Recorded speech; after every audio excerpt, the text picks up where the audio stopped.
Okay student படிச்சிட்டு இருங்க, நான் போய் டீ சாப்பிட்டு வந்துடுறேன். சாரு போயிட்டாருடா, ஆரம்பிக்கலாமா? செத்திங்களா இன்னைக்கு?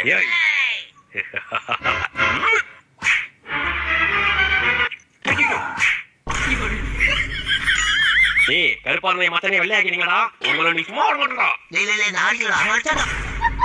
இருக்கடா உங்களுக்கு அவ்வளவு சீக்கிரம் விட மாட்டேன்.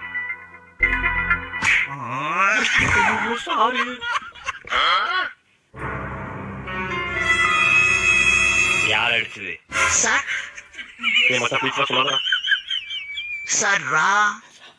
நீ சொல்டா, யார் அடிச்சது? மச்சான் ப்ளீஸ் சொல்லாதடா. என்னடா ராரானே, நீ சொல்டா, யார் அடிச்சது? என்னடா என்ன ராஜ்குமார், என்ன ராராங்கிறானோ சார்? ராரா சார் தெரியாது, ஒரு நிமிஷம் சார், ஏதாச்சும் பண்ணி சமாளிப்போம்.